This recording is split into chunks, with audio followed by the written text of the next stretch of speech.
Hi friends, మా ఇంట్లో ఈరోజు బగారా రైస్ ఎలా చేస్తానన్నది నేను ఒకసారి చేసి చూపిస్తాను. అందరూ కుక్కర్ పెడతారనమాట. కుక్కర్ పెడితే ముద్ద ముద్దగా వస్తుంది, వాటర్గా ఉంటుంది అనమాట. ఇలా పొడి పొడిగా రావాలంటే నేను ఎలా ట్రై చేస్తానన్నది ఒకసారి ట్రై చేయండి ఫ్రెండ్స్. కుక్కర్ పెట్టను అనమాట. నేను బగారా రైస్కి కావాల్సింది ఉల్లిపాయ, పచ్చిమిరపకాయలు కోసి, అంటే సాజీర ముందు ఆయిల్ వేసుకోవాలి. అది బాగా వేగిన తర్వాత ఉల్లిపాయలు, పచ్చిమిరపకాయలు, బిర్యానీ ఆకు, కొంచెం గరం మసాలా, అదే దాల్చిన చెక్క, ఇలా చేయని ఉంటే అవి కొన్ని వేసాను. ఇవి బాగా వేపుకోవాలన్నమాట. అంటే చాలామంది ఏంటంటే 1-2 గ్లాసులు వాటర్ వేసి విజిల్ పెట్టేస్తారనమాట. అలా అంత టేస్ట్ రాదు, ముద్ద ముద్దగా ఉంటుంది అనమాట. ఇలా ట్రై చేస్తే పొడి పొడిగా రైస్ వస్తుంది, చాలా టేస్ట్గా ఉంటుంది అనమాట. ఇలా ట్రై చేయండి ఫ్రెండ్స్ ఒకసారి.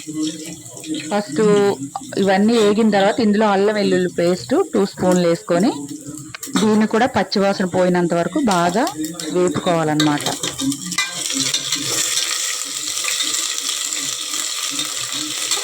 అంటే అందరికీ బగారా రైస్ చేయడం వచ్చు, కాదని కాదు, ఒక్కొక్కలాగా చేస్తారు. నేను మా ఇంట్లో ఇలా చేస్తానన్నమాట.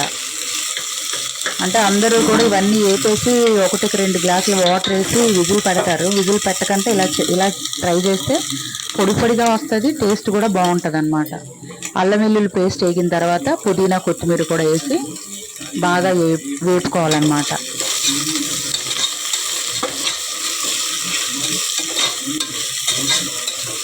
ఇలా చేసి ఒకసారి ట్రై చేయండి ఫ్రెండ్స్, చాలా బాగుంటుంది రైస్ కూడా. ఇది బాగా యాగనివ్వాలి.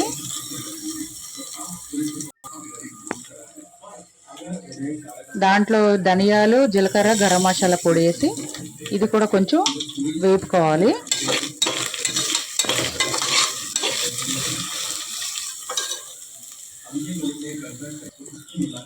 ఇది బాగా వేగిన తర్వాత కడిగి పెట్టుకున్న అదే కొంచెం సాల్ట్ కూడా వేసుకోవాలి, తగినంత సాల్ట్. అంటే మళ్ళీ రైస్ వేసిన తర్వాత మళ్ళీ చూసుకొని వేసుకోవాలి సాల్ట్.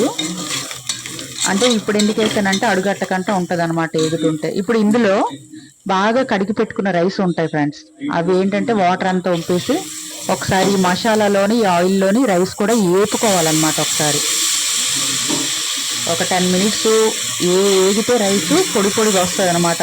ఆ బియ్యపు గింజలు ఒకటి అన్నం అంటుకోదు, అలా వేపుకోవాలన్నమాట రైస్. ఆ తడి చెమ్మపోయినంత వరకు ఇలా వేపితే ఇంకా రుచి వస్తుంది అనమాట రైస్కి.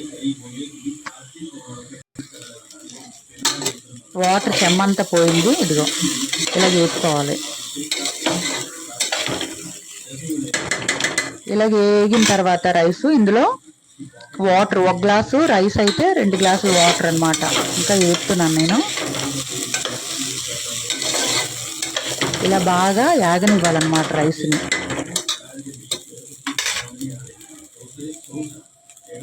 ఇప్పుడు 1 గ్లాసు రైస్కి 2 గ్లాసులు వాటరు. అలా మీరు ఎన్ని గ్లాసులు రైస్ వేసుకుంటే అన్ని గ్లాసులు వాటర్ మీరు లెక్కగా వేసుకోవాలన్నమాట. ఈ వాటర్ వేసిన తర్వాత సాల్ట్ చెక్ చేసుకోండి, మీరు ఎంత వేసుకుంటున్నారు అన్నది ఇప్పుడే చూసుకుంటే మీకు రైస్కి బాగా పడుతుంది అన్నమాట సాల్ట్.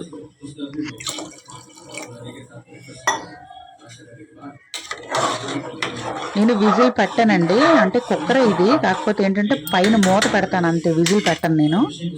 నిమ్మకాయ ఒక నిమ్మకాయని రసం తీసి పెట్టుకున్నాను, ఇందులోనే రైస్లోనే వేసుకోవాలి. ఇది కూడా వాటర్లోని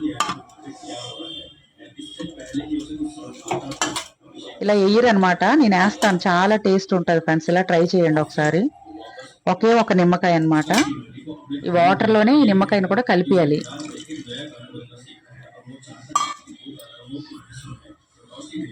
ఇది ఒకసారి బాగా కలుపుకోవాలి.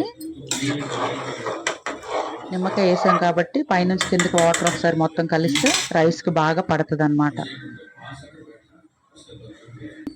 నేను కుక్కర్ పెట్టను, జస్ట్ మూత పెట్టాను అనమాట. ఇది ఇలా ఒక టైం కలపాలన్నమాట, అస్తమానం కలపకూడదు. ఇవి ఒక్కసారి కలుపుతాను నేను, పైనుంచి కిందకి ఒకసారి కలుపుకోవాలి.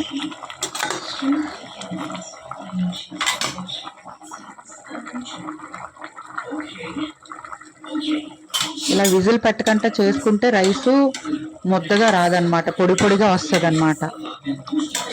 రైస్ కూడా బాగుంటుంది టేస్ట్గా.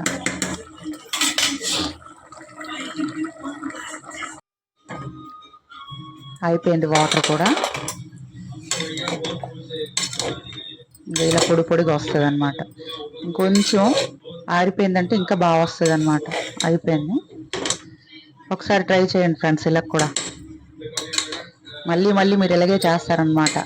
అంత టేస్ట్ ఉంటుంది ఇలా ట్రై చేస్తే. Thank you friends.